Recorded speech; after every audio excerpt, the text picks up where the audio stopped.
Anda bisa nanya seputar dunia anak sekarang loh. Nanya tentang hukum, tips, kejahatan terhadap anak, dan masih banyak lagi.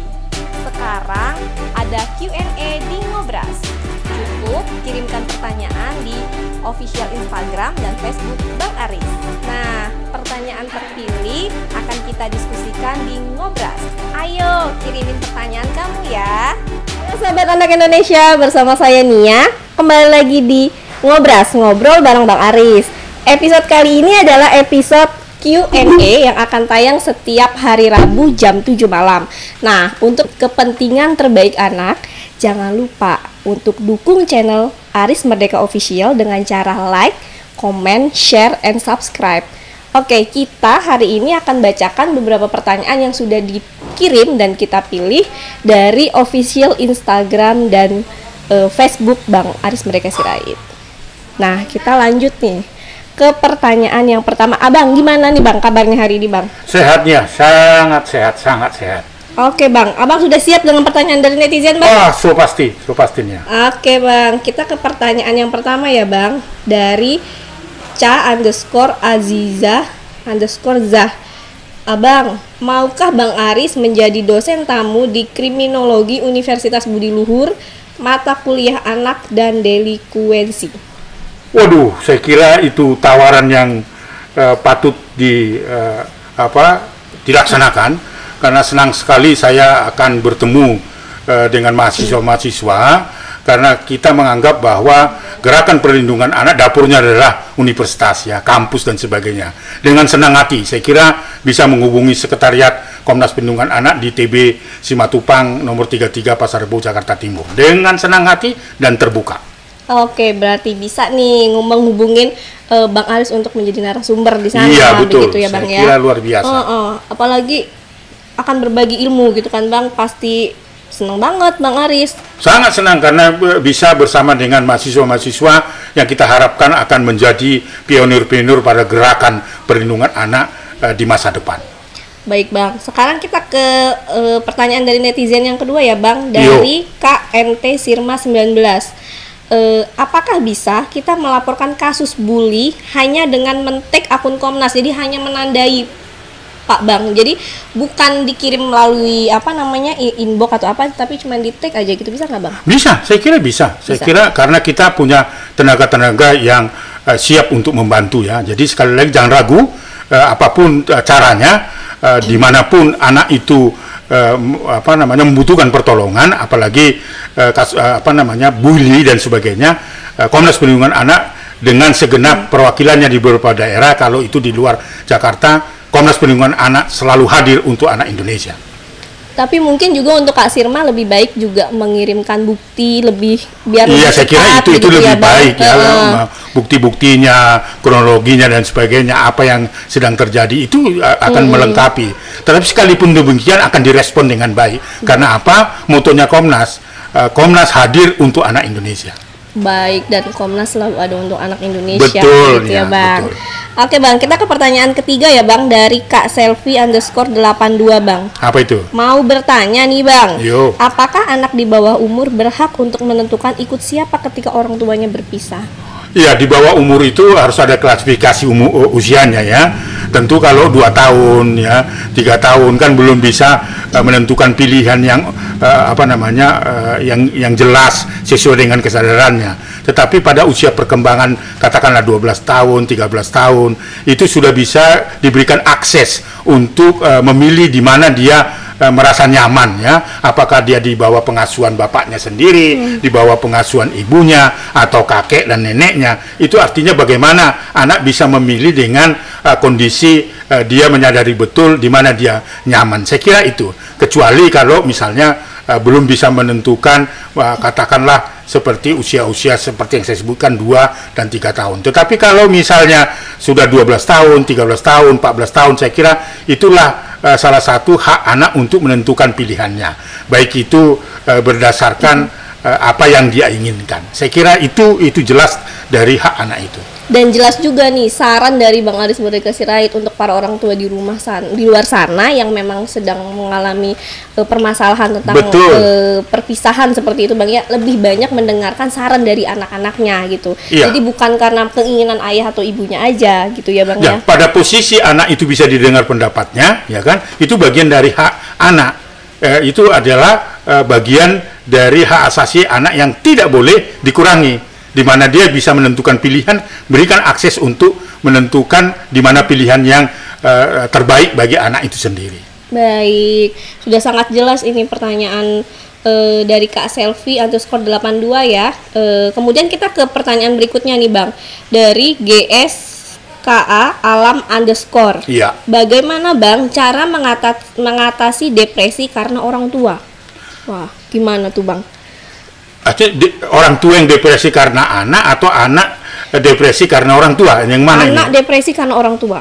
Nah, saya kira ya harus mengubah pola pengasuhan ya, yang dulunya otoriter gitu ya, kita terima dari kakek atau orang tua kita, itu tidak bisa diterapkan kepada masa anak-anak milenial sekarang. Jadi dari otoriter itu tidak bisa dipaksakan terus-menerus kepada anak, seolah-olah apa yang kita terima dari orang tua itu yang terbaik. Tidak. Dari situasinya sekarang berubah. Hendaknya tentu kita harus berani merubah paradigma pola pengasuhan yang dari otoriter menjadi dialogis dan partisipatif ya. Dialogis dan partisipatif itu apa artinya? Memberikan akses untuk anak didengar pendapatnya, dan anak harus diberikan ruang juga berpartisipasi untuk menentukan pilihannya tadi seperti yang saya katakan tadi, tetapi juga diberikan akses berpartisipasi untuk mengeluarkan pendapatnya menyangkut tentang dirinya. Jadi saya kira supaya anak tidak stres itu, maka orang tua harus menempatkan anak adalah bagian dari keluarga itu. Nah itu berbeda kalau misalnya orang tua yang stres atau depresi akibat perilaku anak, itu berbeda. Nah seringkali otoritas itu ada dimiliki orang tua dan seolah-olah itu adalah yang tidak bisa diganggu gugat, seperti itu. Intinya orang tua ketika berbicara dengan anak dari hati ke hati begitu ya Bang ya, supaya apa keluhan dari orang tua, apa keluhan dari anak juga bisa tersampaikan. Jadi jangan maunya orang tua yang Abang tadi sampaikan, jadi akhirnya nggak ketemu nih jalan keluarnya, anak merasa tertekan. Nah itu yang saya katakan tadi, harus kita berani merubah paradigma pola pengasuhan itu ya kan. Nggak bisa pola pengasuhan yang zaman lama ke zaman milenial sekarang, itu berbeda. Nah oleh karena itu saya kira tidak ada lagi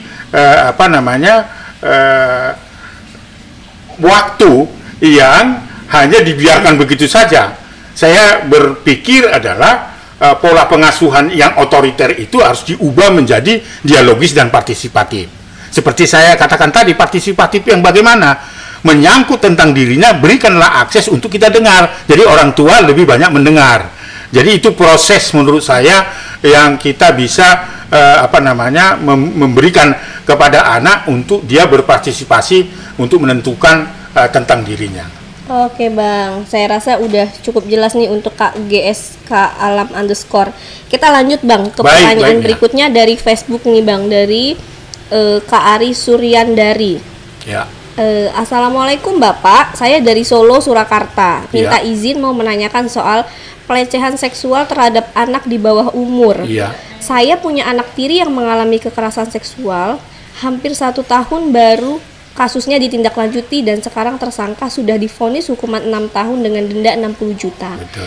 Kalau tidak membayar denda, hukuman bertambah 3 bulan saja. Maaf Pak, yang saya mau sampaikan, apakah hukuman itu sudah pantas padahal anak ini sudah sering dilecehkan sama tersangka. Mohon pencerahannya Bapak. Begitu Pak kira-kira. Iya, jadi saya kira satu tindakan kekerasan ya yang dialami oleh anak itu tentu dia akan dikenakan Undang-Undang Perlindungan Anak dengan ancaman pidananya minimal 5 tahun bisa 15 tahun gitu ya. Nah, ditambahkan ada 60 juta denda ya.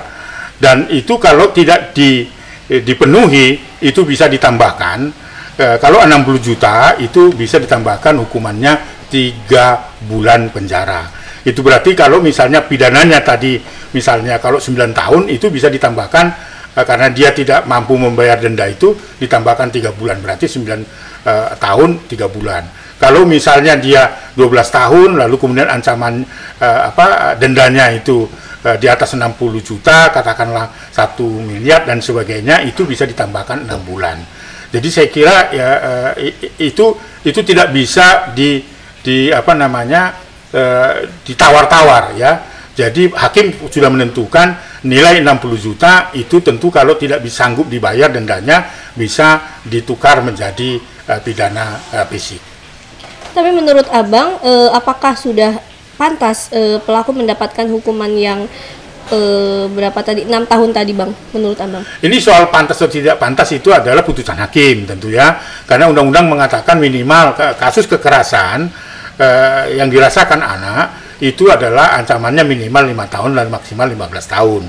Nah, tetapi kalau itu dilakukan oleh orang tua, bahkan itu anak mengalami cacat seumur hidup, bahkan meninggal dunia, itu bisa ditambahkan 1/3 dari pidana pokoknya. Yang 15 tahun itu bisa ditambahkan 1/3. Nah, yang sekarang ini kan kasus kekerasan dihukum 6 tahun dan denda 60 juta. Nah, tadi kan pertanyaannya, apakah itu pantas atau tidak? Saya kira lihat persoalannya, kasus kekerasannya sampai kasus kekerasan yang melukai, lalu cacat seumur hidup atau tidak, itu kan belum dijelaskan tadi di situ. Tetapi kalau itu sampai cacat seumur hidup dan sebagainya, itu bisa diancam 15 tahun penjara dan denda mungkin lebih dari 60 juta atau 1 M dan lebih dari itu. Seperti itu. Oke Pak, kita lanjut ke pertanyaan dari Facebook ya Pak, dari Liza. Ya, baik. Ini dia fans berat Bang Aris dari Manado. Saya sering ikut beritanya Pak Aris. Saya juga lihat beberapa kali ada sang istri sepertinya setia kemana-mana menemani Bapak berkunjung ke daerah-daerah. Ceritain dong Pak, dulu ketemu sama Ibu Aris di mana? Iya, terima kasih. Saya kira apa yang saya lakukan untuk memberikan pembelaan pada anak ke tempat-tempat dimanapun ya, sampai ke ujung atau di Ubuk Timur, saya harus dan mau menunjukkan kepada publik bahwa kami adalah satu hati untuk mengurus anak-anak di seluruh Indonesia. Kalau pertanyaannya di mana saya ketemu, sebenarnya saya itu ketemu di aktivitas gereja ya. Di aktivitas gereja, karena pesan ayah saya, kalau kamu merantau nak, kamu harus mendahulukan tempat di mana membangun kerohanianmu, itu artinya di gereja. Nah, di gereja itu ada satu kelompok namanya kelompok pemuda dan sebagainya. Saya ketemu di sana dan saya aktivitasnya hanya bernyanyi. Lalu kemudian istri saya ini adalah juga salah satu anggota paduan suara. Di sanalah kami berkenalan, lalu bersama-sama mengikuti aktivitas-aktivitas sosial, di mana istri saya lebih dulu sebenarnya menjadi aktivis perempuan yang mengurusi pekerja-pekerja perempuan di wilayah Jabodetabek. Atas perkenalan itu saya diajak untuk berdiskusi, ikut kegiatan. Nah, akhirnya tertarik dan disitulah jatuh cinta yang pertama. Bapak romantis nggak nih Pak dulu Pak? Iya, ketemu ibu. Saya malu-malu sebenarnya dan tidak berani mengatakan cinta. Tetapi saya gestur saya tunjukkan cinta saya itu lewat bermain gitar, bermain musik, mencipta lagu, dan kemudian ciptaan lagu itu saya minta supaya dulu calon pacar saya waktu itu belum sempat pacaran, suruh menyanyikan lagu, contoh lagu dan sebagainya. Lalu itulah menjadi lagu yang kita bisa distribusikan menjadi ciptaan kita sendiri. Jadi saya kira ya orang mungkin lihat saya nggak mungkin deh pemalu ini, pasti garang gitu. Tetapi sekali lagi saya berhadapan dengan istri saya sangat-sangat betul-betul penuh hati-hati dan sebagainya. Itulah inspirasi saya sampai hari ini. Jadi ada kode-kode pakai lagu dan gitar begitu ya Bang? Iya, jadi tidak berani mengatakan aku cinta padamu sampai saya 9 tahun berpacaran dan sempat juga sampai saya menganggap dia adalah adik saya. Tetapi satu ketika di bulan Oktober tahun 92 saya langsung menyatakan cinta saya dan mengajak dia menikah. Itu di luar dugaan dia dan di luar juga rencana apa yang ada dalam pikiran saya. Jadi saya kira sampai hari ini mengapa saya harus ajak istri saya kemana-mana, karena itu saya mau menunjukkan kepada publik, mari kita bersama-sama sekali kita mencintai istri kita, itulah untuk seterusnya.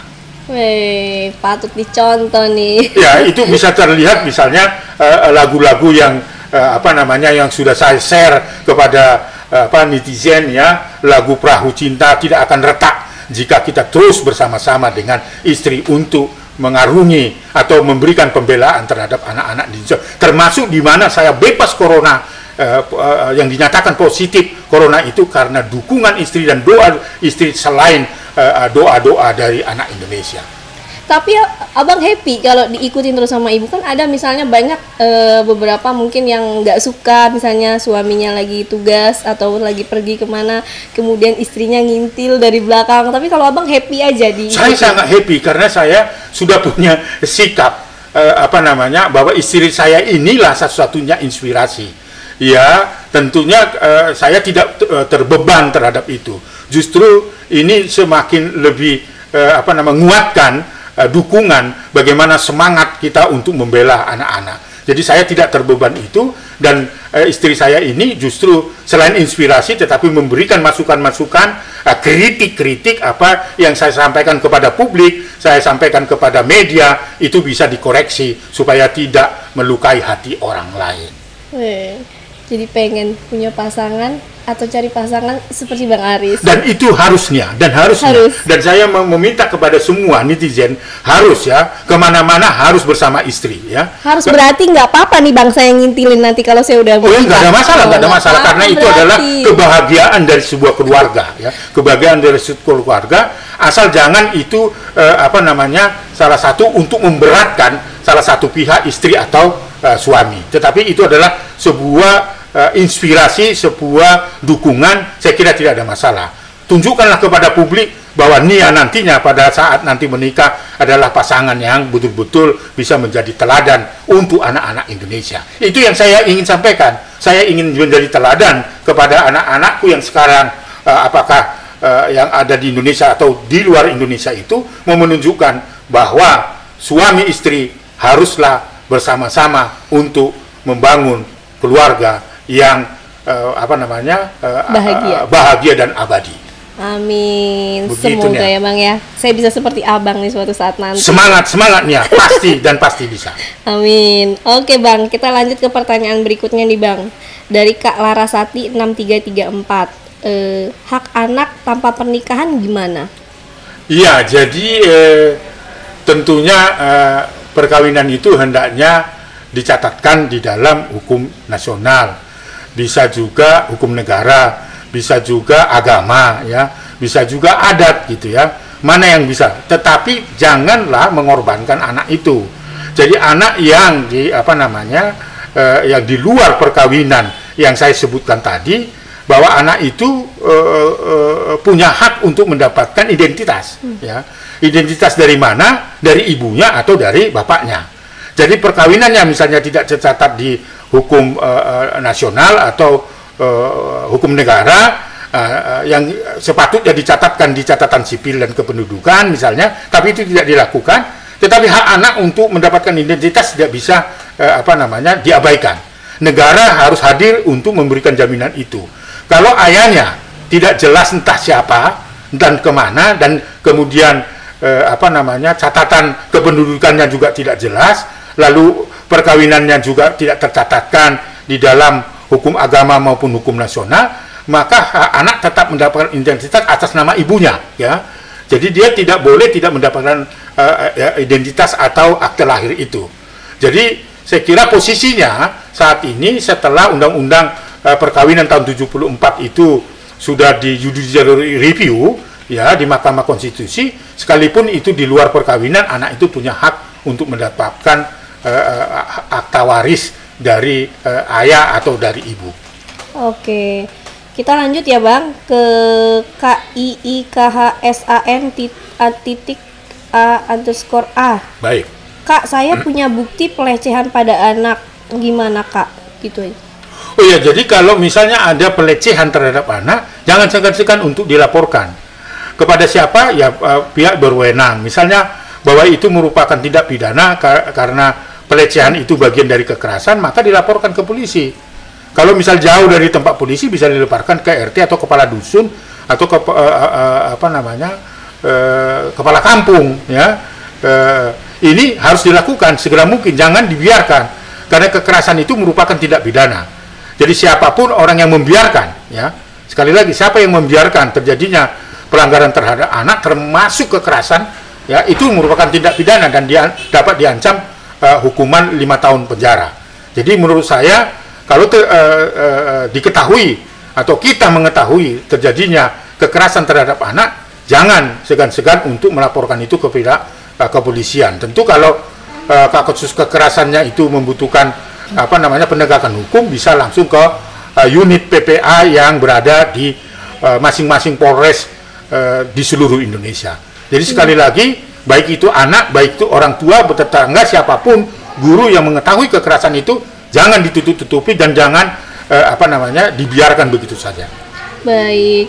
Terima kasih Kak Iksan, mungkin bisa dikirim juga ke email Komnas begitu ya Bang? Betul, ya? Iya. Kemudian kasih domisili lengkapnya di mana supaya dibantu diproses, seperti itu. Bang, kita ke pertanyaan selanjutnya dari Bunda_Erika. Betul, mari. Halo Pak Aris, saya ibu rumah tangga dengan 3 orang putri, yang sekolah 2 orang, yang satu lagi masih balita. Nah, dengan sekarang ini kan lagi belajar online nih Bang. Betul. Saya semakin stres, nemenin satu anak belajar online, satu lagi minta ditemenin main, yang satu lagi balitanya rewel nangis minta digendong-gendong. Saya mau nanya sama Pak Aris, gimana mendapatkan menghadapinya suka duka supaya nggak emosi dan melampiaskannya akhirnya ke kakaknya yang paling tua. Terima kasih Pak Aris. Ya, saya kira ini tantangan banyak orang ya. Dengan saat ini belum dibenarkan sekolah tatap muka. Yang selama ini kan kalau kita punya anak 2, 3 itu belajarnya kan di sekolah. Lalu tambahannya kan di rumah. Nah sekarang dari pengalaman tadi itu ada anak yang balita yang perlu pengasuhan. Ada anak yang harus belajar online.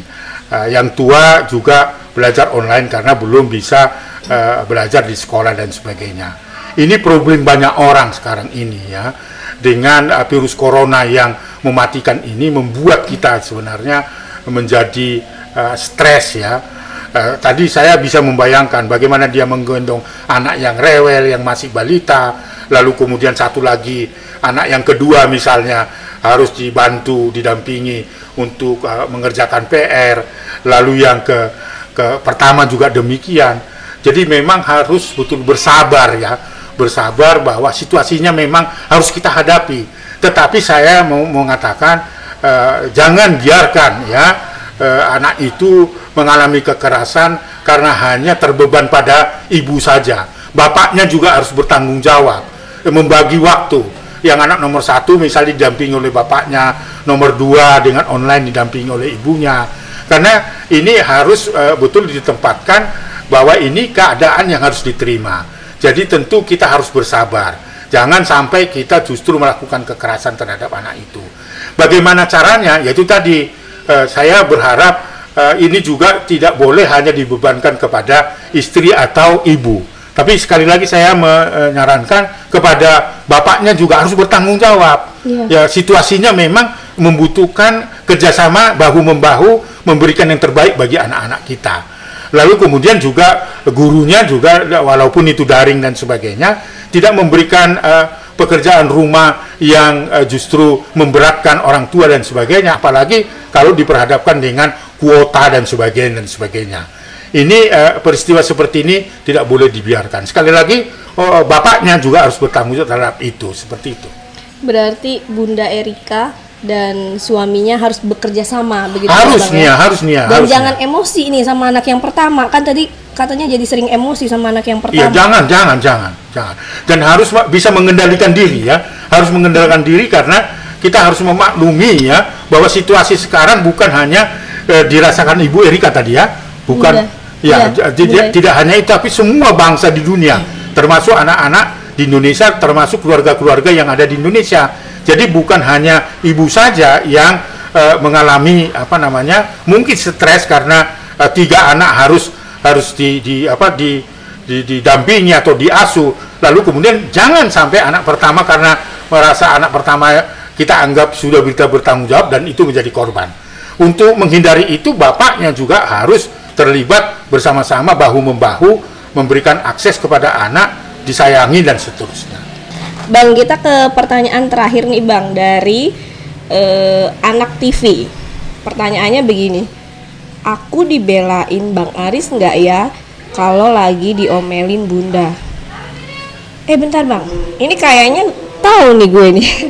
Ini pertanyaan salah satu kameramen nih kayaknya nih, anaknya tapi Bang. Gimana nih Bang?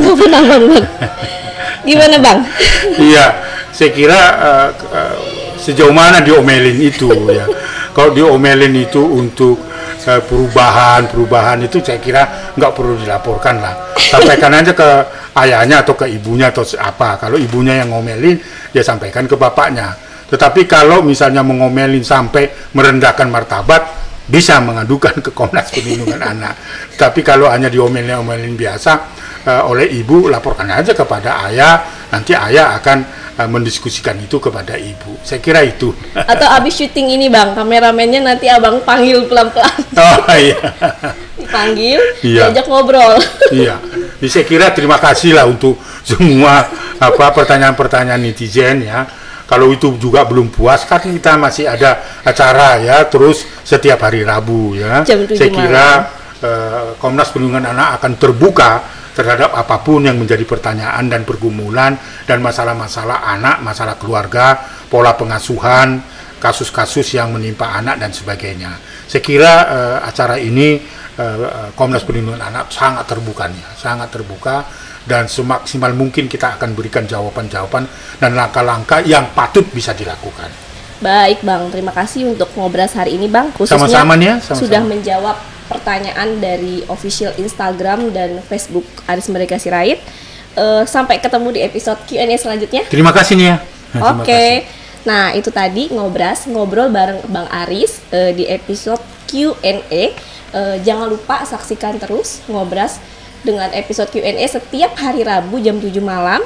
Tapi untuk kepentingan terbaik anak, jangan lupa juga dukung channel Aris Merdeka Official dengan cara like, comment, share, and subscribe. Salam anak Indonesia. Anak terlindungi, Indonesia maju. Bye-bye.